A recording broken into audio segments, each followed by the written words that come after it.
ভাবা যায়? এগুলা মেনে নেওয়া যায়? প্রবাসীদের উপর এত ক্ষিপ্ত কেন বাংলাদেশের সরকারি কর্মকর্তারা? কি ক্ষতি করছি আমরা? আমরা ভুল করেছি দেশের চাকা রেমিটেন্স পাঠিয়ে সচল রাখার কারণে? এটাই কি আমাদের অপরাধ?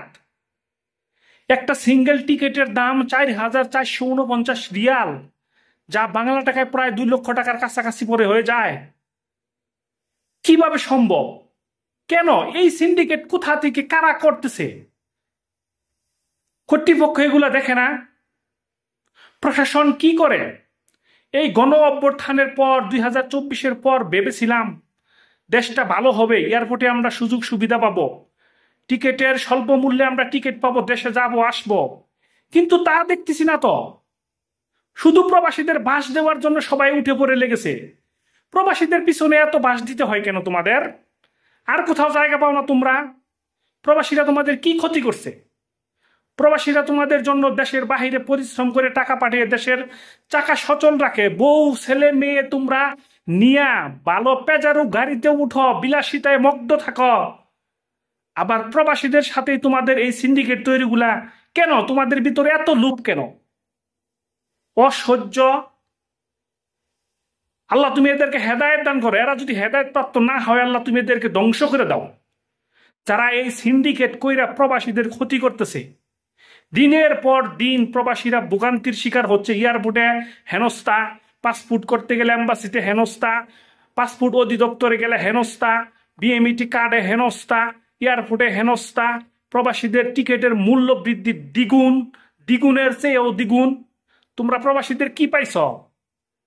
হ্যাঁ, সাবধান করে দিলাম প্রবাসীদের পক্ষ থেকে, আমি বলে দিলাম অল্প কিছুদিনের ভিতরে যদি তোমরা সবকিছু শুধরে না নেও, শাটডাউন করে দেব আমরা। মনে নাই জুলাইয়ের গণ অভ্যুত্থানের সময় আমরা আওয়ামী লীগ সরকারের বিরুদ্ধে শাটডাউন করেছিলাম? ঠিক সেই কাজটাই করব। ঠিক সেই কাজটা করার জন্য তোমরা এভাবে উঠে পড়ে লেগেছ। তোমাদেরকে আমরা অনেকবার বুঝিয়েছি, হাজার হাজার বার বুঝিয়েছি, প্রবাসীদের পিছে লেগে থেকো না, প্রবাসীদেরকে সম্মান করো, প্রবাসীদেরকে ভালোবাসো। কিন্তু তোমরা আমাদের কথা ভ্রুক্ষেপ করতেছ না। যেদিন আমরা রেমিটেন্স বন্ধ করে দিয়ে 6 মাস বা 1 বছর আমরা ছুটিতে যাওয়া বা বিমানে উঠানামা বন্ধ করে দিব, তখন কিন্তু তোমাদের বিমান সংস্থাও ধ্বংস হয়ে যাবে। দেশের এই যে রিজার্ভ, সেটাও কিন্তু ধ্বংস হয়ে যাবে। কাদের পিছনে লাগছো তোমরা? কেন তোমাদের এত সমস্যা? প্রবাসীদের পিছনে তোমরা কেন লাগো? বাংলাদেশ সরকার, অন্তর্বর্তীকালীন সরকারের কাছে বিনীতভাবে অনুরোধ করলাম, অনতিবিলম্বে প্রবাসীদের এই টিকিটের মূল্য কমাতে হবে। প্রবাসীদেরকে সমস্ত প্রকার সুযোগ সুবিধা দেওয়া হবে। তা না হলে আমরা প্রবাসীরা সবাই মিলে একসাথে সমস্ত প্রকার রেমিটেন্স দেওয়া বন্ধ করে দেব। এবং বাংলাদেশ এয়ারলাইন্সের কোনো টিকিট আমরা কাটবো না। প্রয়োজন পরে 1 বছর 1.5 বছর আরো বেশি বিদেশ থাকবো। তারপরেও যদি আপনারা না শুধরান, আল্লাহ আপনাদের বিচার করুক।